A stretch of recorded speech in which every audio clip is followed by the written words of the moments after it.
Hello folks, it's Rob, and this is Shadowrun Returns, and this is part 3, so let's get started. The Seamstresses Union. Relative to the rest of the Barrens, Touristville is a neon-clothed oasis. At its heart is the Seamstresses Union. Housed in an old brownstone building on the corner of illegal and opportunity, bums huddle together, gangers strut in the streets, and the occasional salaryman comes slumming.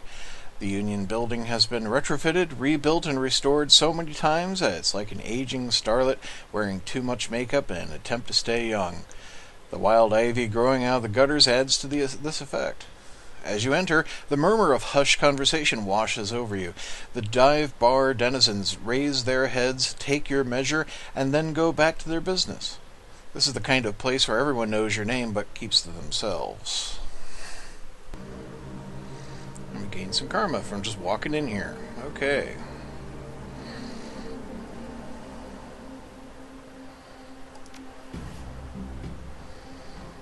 I'm at 6. Okay.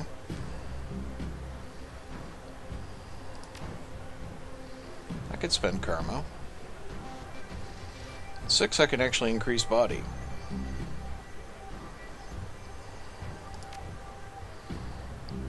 Or I can increase quickness. Not getting hit is a good thing. And that would affect my sub-pool, I think? Yeah. Okay. God, it's been forever since I played Shadowrun.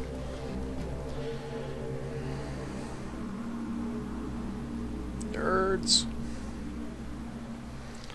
Okay, let's see what we got here. Well, we got someone to talk to right here named Cherry Bomb. Let's talk to her.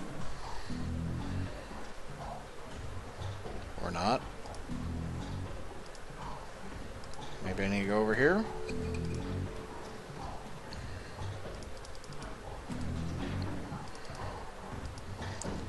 Okay. That's not working. Let's try talking to Eric Mersman.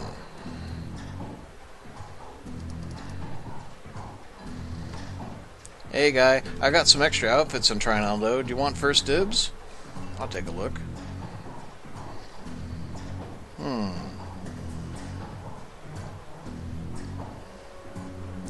Well, I have 1,480 new yen.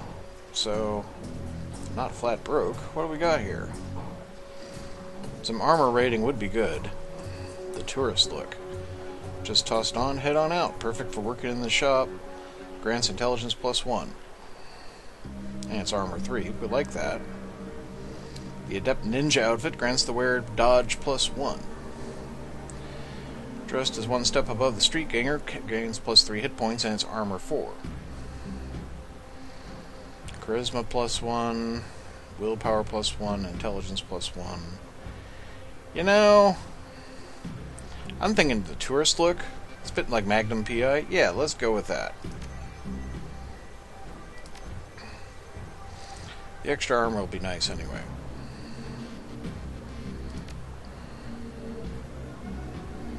Yeah, Secure Samurai was armor 1. Now we got this lovely outfit. But I'll fit in! Darn it. Okay.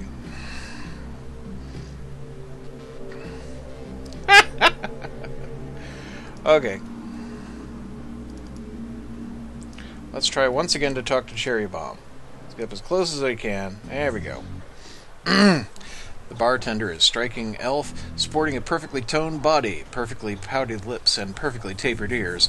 Her eyes harmonize "save me" and "take me" in equal measure, hitting just the right notes for the maximum extraction of tips. Trolls are used to sneers from beauties like this, but she smiles sweetly when she sees you. Hey there! I haven't seen you here before. What can I get you?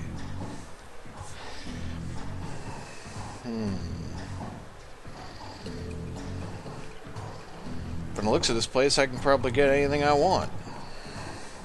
Shies you up and down. I just sling booze. But the Union is known for its diverse clientele. Ask around. You'll probably find someone who can get you what you're looking for. How about a drink? Yeah, give me a beer. No, I hate beer. Give me a... Wow. Personally, I hate all 3 of these. going to go with the whiskey. Starts to turn away when a man from the face of a survivor and zeal of a convert tugs at her arm hard. It's clear that the two have a history. They try to keep their voices low, but the intensity of the conversation makes them easy to overhear. Shane. Cherry, you have to listen to me. If you stick around here, you could end up dead or worse. The Ripper is out there, and he's real. The last killing happened just down the block, and now Coyote's missing. They'll probably find her tomorrow in a dumpster without her head. Come on, Cherry Bomb, think! I think plenty, Shane. I'm getting a PH freaking D from UW in Neuroprosthetics studying under Ojamans. And how am I paying for it? Bartending, tips. There are faster ways for a Baron's girl to earn that kind of scratch, but I'm not taking them. So what do you want from me? I want what you want. A better life. A better world for everyone. The Universal Brotherhood can give you that. I heard all this before. This isn't some kind of trick to get us back together. Things are different now. I'm different now. The Brotherhood...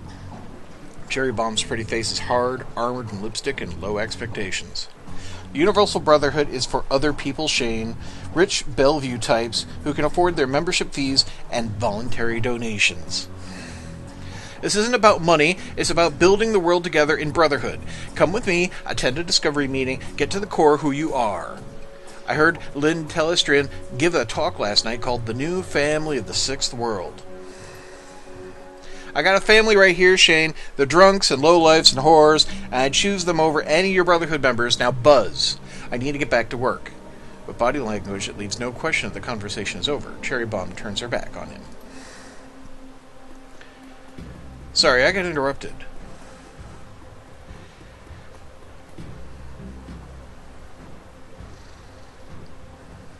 I heard. He's got the strength of the righteous, doesn't he? Pretty eyes narrow. Be careful about whose conversations you listen in on here. Some folks aren't as friendly as I am. You got a look that says you're not here for the entertainment. Are you a badge? I think you know the answer to that. She regards you with a smirk. Mm-hmm. I do. You're independent. We're trained to sprout up bonds from the minute they walk in here. Something I can help you with? I have a few questions. Ask away. This guy mentioned Coyote. Is she here? She looks worried. No, I think she's away on business. Business, huh? Is she a shaman? With a name like Coyote? No, she shot a coyote once, thinking it was a shaman who double-crossed her. We've been calling her Coyote ever since. Her face falls. She's been missing for a couple days now. Some people think the Ripper got her, but I know her. Coyote can take care of herself.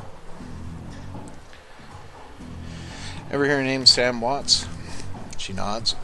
Sam was a regular customer and a regular pain in the ass for as long as I've been here. Talked a big game, but he was always broke. As soon as he got any money in his pocket, it went straight to his head, chips, drugs, or booze. Coyote had a soft spot for him, though. Did you see Sam on the night he died? No, that was Coyote's shift.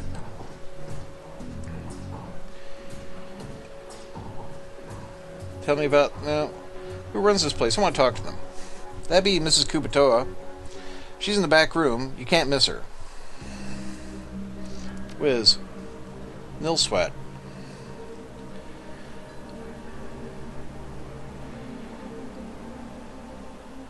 Tell me about this place. Some come here for booze, some for companionship.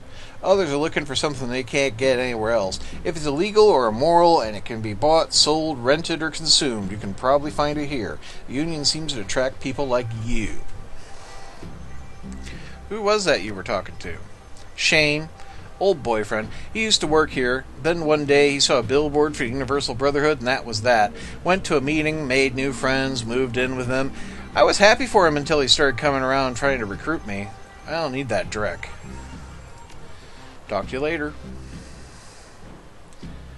Right. Ripper's a lie. What we got here? Jin Parks. I also got Mr. Clue. Let's talk to Jin. Maybe. Alright. The Asian woman's expression reads open for business, but her demeanor reads dealer rather than companion. She has a jacket on her neck, a gun on her hip, and a chip on her shoulder. She eyes you with a sneer. You look like you could use some firepower, something simple. I got guns so smart they practically fire themselves. You looking for tech? Got some of that too, if it's the way you roll. Yeah, let me see what you got. I could always use a better gun.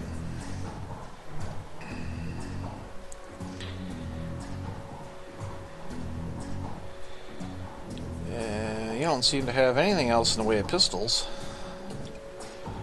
I could get myself into an assault rifle or a shotgun, and they all seem rubbish. I mean, makeshift homemade shotgun? That sounds like a good way to die, really. Get myself into a machete, I suppose.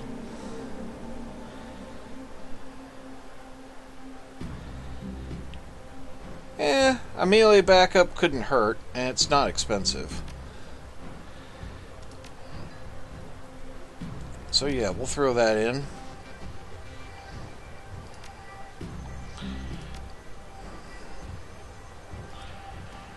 Right. Nothing else over there. The Nerds advert's not going to do anything for me. Let's go talk to Mr. Clue.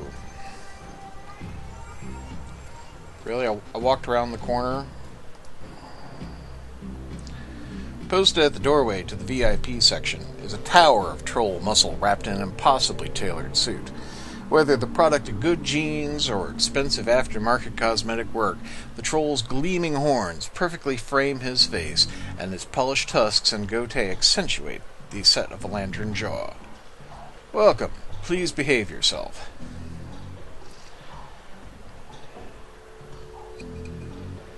Will do. You get in trouble here? You get trouble here often? Nothing a stern look usually can't solve. You have business here? I was a friend of Sam Watts. You know him? Sure, everyone here knew Sam. Shame to lose a part of the family. There's a sharpness in Clue's eyes and the look of a man who has seen much and earned wisdom at a young age. I figure Sam was the type who needed to be thrown out on occasion. Encouraged to call it a night, I'd say. Sam was a drunk, but he usually wasn't a violent one. Usually? What about the night he died? He was a bit agitated. Didn't catch the specifics. Might have been over a woman. Thought I was going to have to go show him out, but I had to deal with a couple of rival go-gangers posturing for one of them working girls upstairs. Jake helped Sam out instead. I appreciate you talking with me. Happy to help.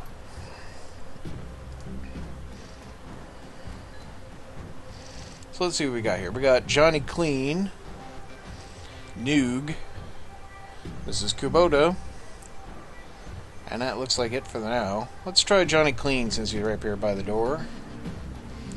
Hey, Johnny.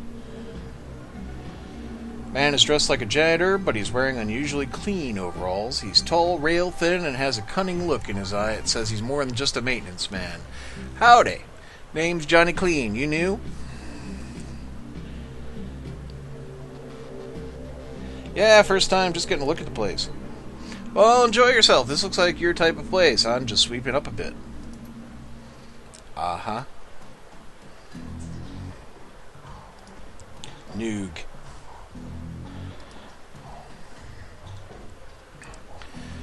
Covered in glowing mystical talismans and fetishes, the troll does not seem fully of this world.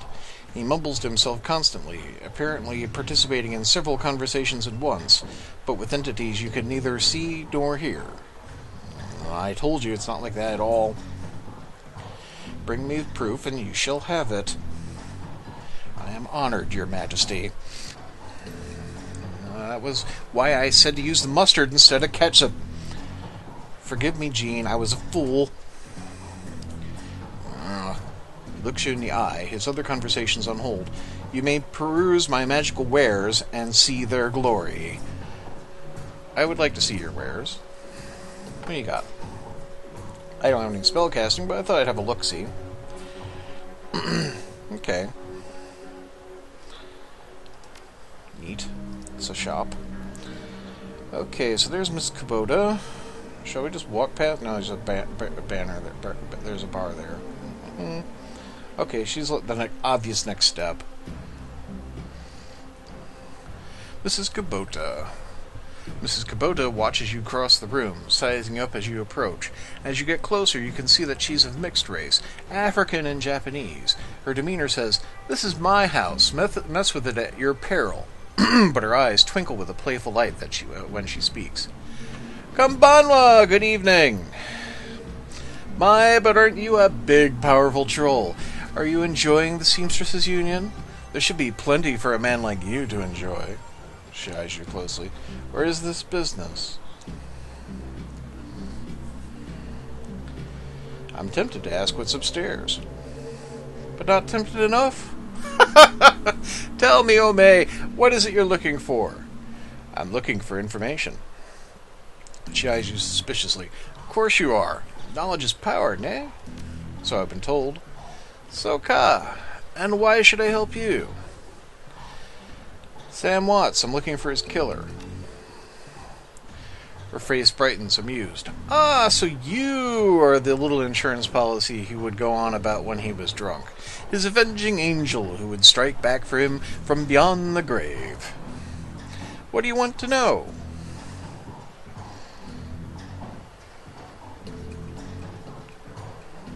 "How well did you know Sam?" "I knew him. We all did. Sam was a regular here, whenever he could beg or borrow enough Nuyen to become altered in some way. Drugs, chips, alcohol, it didn't matter to Sam as long as he was bent. He was always looking for his next fix. He clung to this place like it was his lifeline, and we treated him as part of the family, even if none of us truly liked him, except Coyote." "Did you see Sam on the night of his death?" "He was here, quite inebriated, as he often was. Coyote was working bar that night, and she informed me that Sam was getting rowdy and belligerent with other customers. When I requested him to leave, he refused. My bouncer, Mr. Clue, was off dealing with another issue, so I requested that Jake escort Sam out the back door to the alley. That was the last I saw either of them."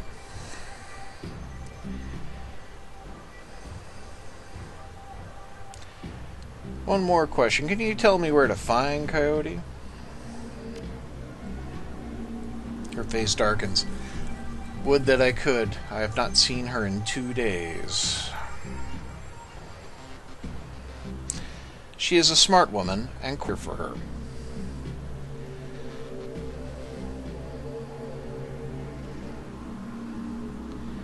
"If she's dangerous, why fear for her?"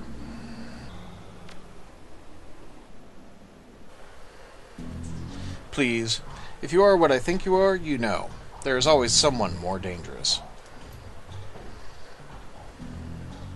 "Her room is upstairs. If you are looking for her, I invite you to examine it. You may be able to uncover her whereabouts. I would not normally betray her privacy in this way, but she's missed 2 shifts now, and cannot be reached on her comm. It is unlike her. If something has happened, I will not have inaction on my conscience. Here is the key."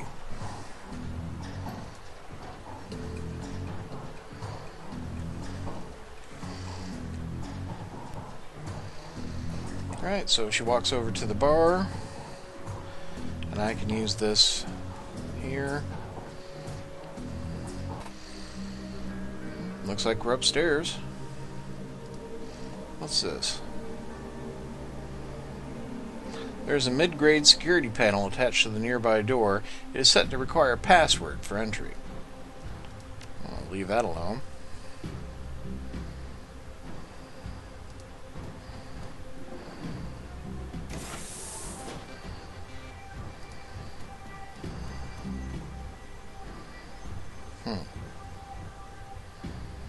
Don't see anything to interact with in here.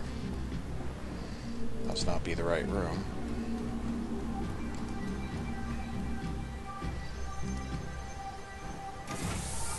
Oh, there we go. Looks like Coyote keeps her clothes in boxes on the floor.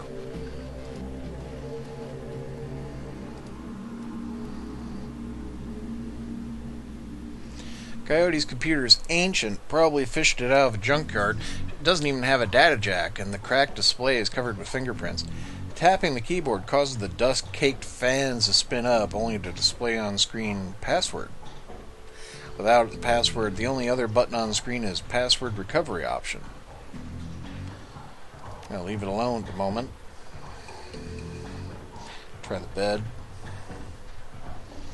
Coyote's bed has a diary with several papers sticking out of it. Well, let's look at the first paper. There's a receipt stuck between the pages and a diary entry. Let's read the diary entry. I came back from my shift to find out 4 of Paco's goons sleeping on our apartment floor. It's getting fragging ridiculous. I want to be with him, with the real Paco, but this cutter's dreck keeps messing everything up. I love him, but he's totally different with the gang. It's how I make cash, baby, he always says. I try to tell him he doesn't need the cash. I can support us both with what I make at the Seamstresses Union, but he still goes on these runs. With these bozos all over my floor, I feel like he's just seeing how far he can push me before I kick him out. I try to be patient, but why does it have to be all one way? As soon as the last cutter was out the door, I lost it. I told him if he ever pulled Drek like that again, he would be sleeping in the alley. Of course, he begged and pleaded with me, telling me it wouldn't happen again. I don't want to deal with this anymore. But I don't want to leave him.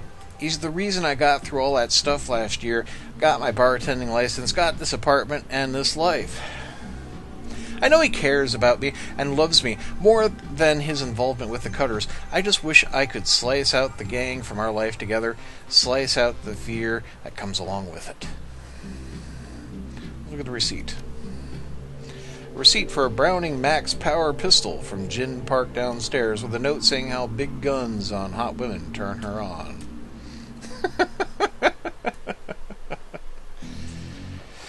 Let's go to a different page. Let's go to the second paper. Paper has a handwritten poem on it and a diary entry. Let's start with the poem. Let's just say that Paco should stick to guns and motorcycles and leave the poetry to others. Oh dear. Sometimes it seems like Paco reads my mind or my diary. Maybe he does the latter. I wouldn't be surprised. Hi, Paco! Ever since last week, he hasn't mentioned the Cutters once. He leaves the apartment with a "see you in a few hours, babe," and returns later without comment. I don't know if it's really going to help for us to avoid the subject in conversation completely, but I have felt better without our constant arguing about it. Fair enough. Last 2 nights I've come home from work to Paco waiting up for me, slouching on the old dumpster couch with a novel 4 inches from his face. I imagine that as I turn the key in the door, he perks up and makes himself look especially studious for when I get the door open. He seems superficially surprised to see me, but I love this little act. Okay, let's go to a different page.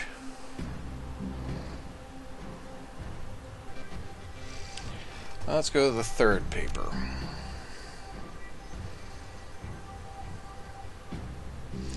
There is a receipt and an old photograph stuck between the pages. Okay, let's go to the receipt. A COD receipt for special order 5 pounds of zebra meat from Maury's Meat Emporium, located near Pike Place Market. Let's look at the picture.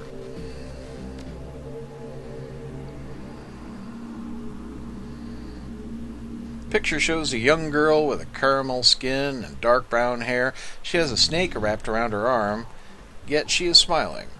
Back of the photograph has "Shadow" scrawled on it. So we got Paco and we got Shadow.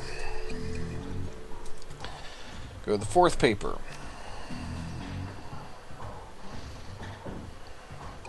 A receipt for a wall safe. Installed near the bathroom door, set to a combination of 342436. Well, well, well. I think we'll just put that down.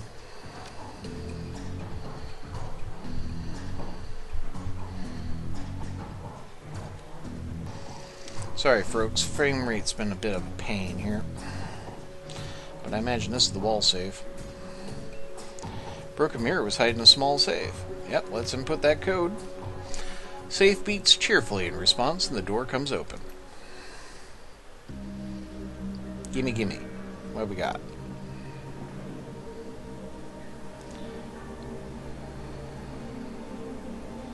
Well, it's a fichetti frag grenade. Let's put that in my stash.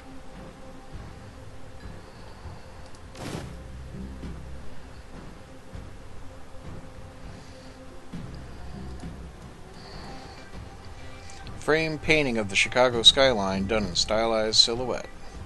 And who doesn't love Chicago?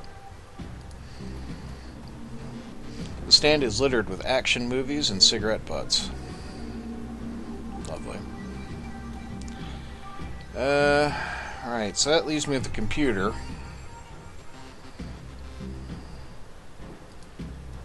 Hit the close again. No. Okay. Well, let's try password recovery. Please answer 3 security questions and reset the password. Your first childhood pet.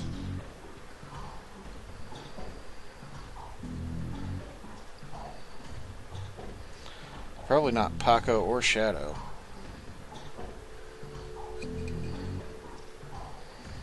Was that in the diary? Oh. Bugger. Don't think it was in the diary.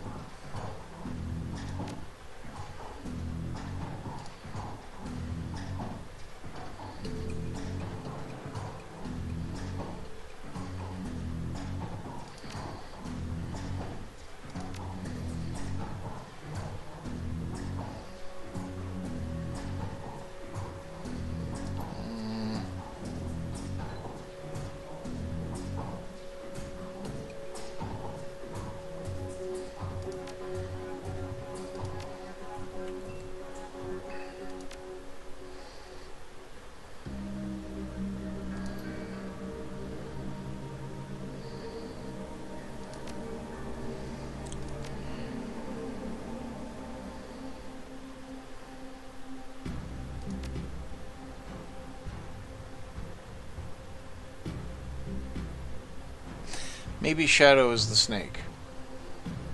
Okay. Let's try that.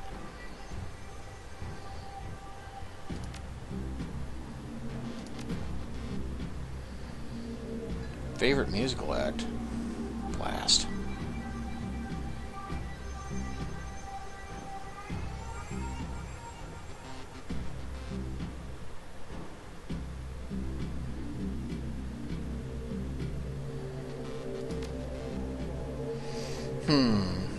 How would I know what music she wanted to listen to?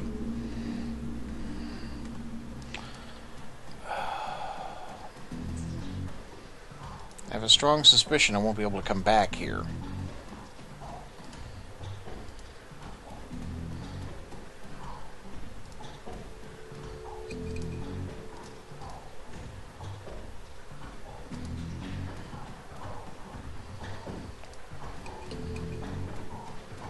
Is there nothing else?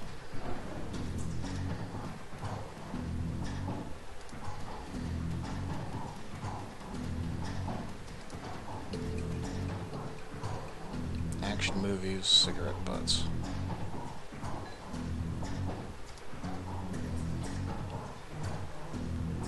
Picture of the Chicago skyline. Been in the safe. Got a grenade. Don't recall anything in the diary about musical acts. Right, first paper. Receipt. Yeah, that's the pistol.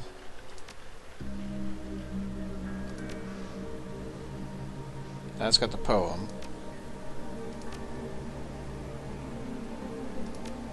That's the COD for the 5 pounds of zebra meat. And that's the receipt for the wall safe. And there was no diary entry on the 4th paper.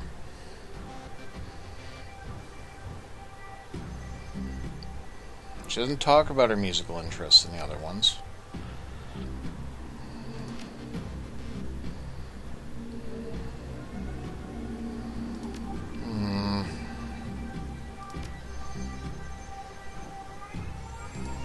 Guess I'm gonna have to take a blind stab at it. Alright, I'm pretty sure it was Shadow for the pet.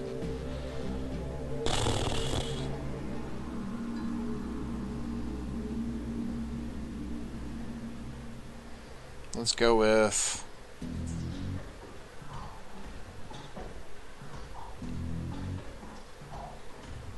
the Shadows. Why not? I'm guessing her hometown was Chicago.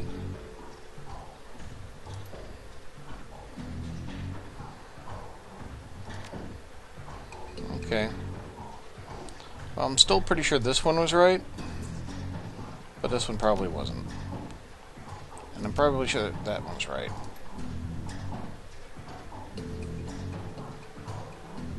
Okay.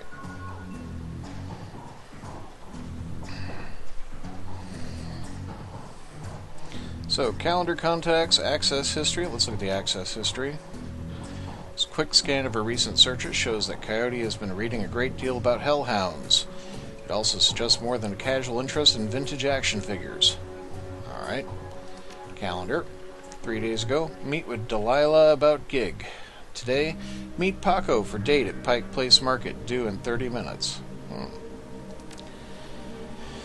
And then, let's see here. Contact list. Coyote's contact list has exactly one entry, someone named Paco. There is no commune link number or other contact information from available. This does not seem like a very useful list of contacts. Well, indeed. Well, let's go talk to Miss Kubota again.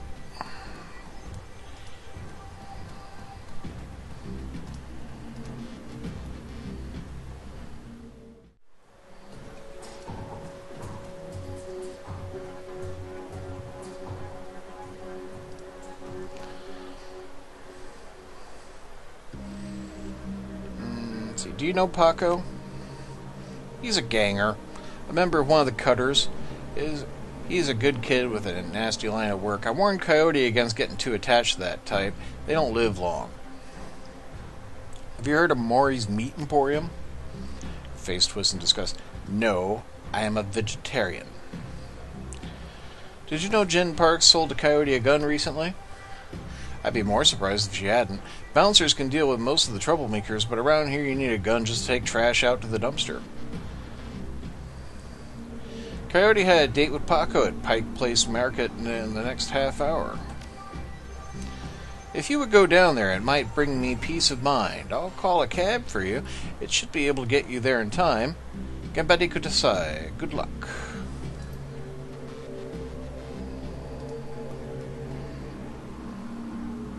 Can I sell anything to shops? I don't know. You can still talk to Miss Kubota, but I don't think there's anything else to talk about. You, gun lady. Did you sell a Browning Max Power to Coyote, the bartender? Hey, guy, I'm discreet. I don't talk about why my clients or what they buy. Bad for biz. However, I'm sure she would recommend me if she was a customer, which I am not saying she is.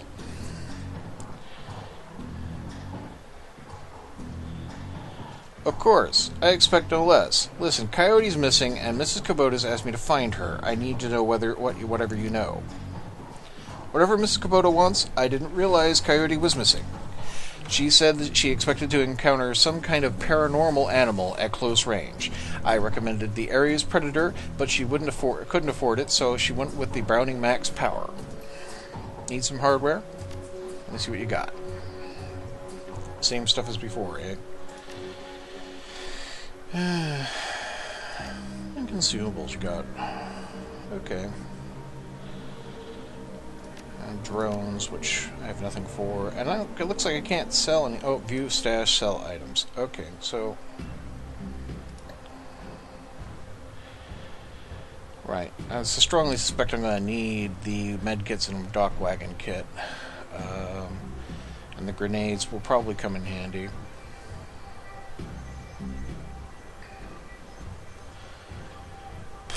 I might need the concussion grenade at some point. I don't know. I could sell my secure samurai clothing, but yeah, I might want to wear that outfit at some point.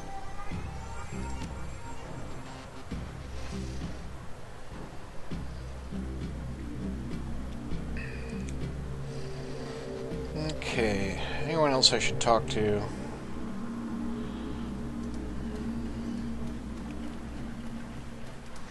I'm going to be hopped in a cab very shortly, moving to a new location. Yeah, I think we're done here. Okay. Well, I strongly suspect that's going to be the end of the episode, because this will be our save point. So, thank you for watching. Join us next time for part 4 when we arrive in our cab at the Pike Market. Yep, I would like to go to Pike Place Market. Thanks for watching, folks. Goodbye.